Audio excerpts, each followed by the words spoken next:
Good afternoon, my name is Tian Yong and I'm an investment analyst with Phillip Futures. Today I'll be sharing the question that is on everybody's mind. Donald Trump is now the president-elect of the United States. What happened and what's next? A brief overview of today's market watch is as follows. Yesterday, we saw Donald Trump paint the electoral map in a clean sweep of red as he took crucial swing states like Florida, Ohio, Pennsylvania, and North Carolina. According to Bloomberg, Donald Trump eventually emerged as the winner of the presidential race with 279 electoral votes as compared to Hillary Clinton's 228.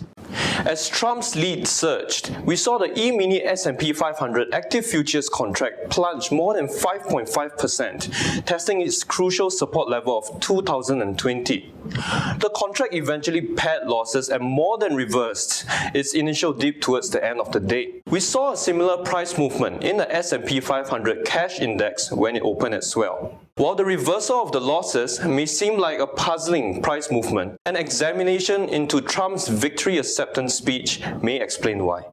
In Trump's speech, he brought up the two key themes of political reconciliation and global cooperation.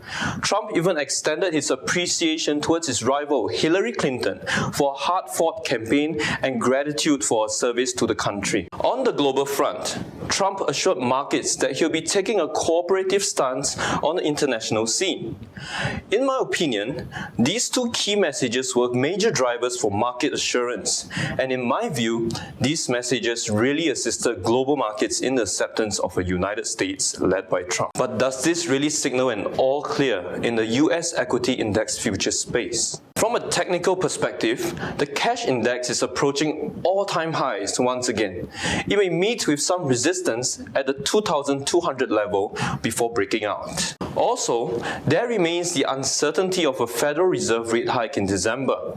Given that Trump is now the president-elect, I personally am leaning towards an interest rate hike to happen on December 15 this year. Lastly, while President-elect Trump has shown himself to be more composed than the candidate Trump we were previously accustomed to, this is merely just the beginning of a new era of a United States under Trump. Trump's transition team also launched the website, greatagain.gov. Following this victory, in it highlights the specifics of the policies which were brought up during Trump's campaign. One such angle is Trump's proposed trade reform, while not explicitly mentioning his previous intention to withdraw the Trans-Pacific Partnership and to impose trade tariffs on China.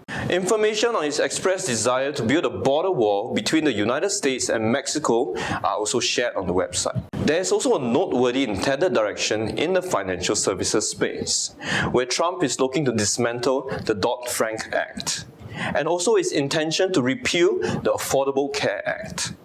Any materializing developments from these areas are expected to impact the financials and the healthcare sectors within the index, respectively.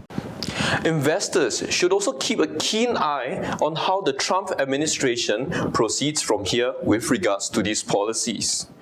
Who knows? Trump may surprise us in a positive way once again if he manages to play on his strength and business acumen to make not only America but the global scene great again.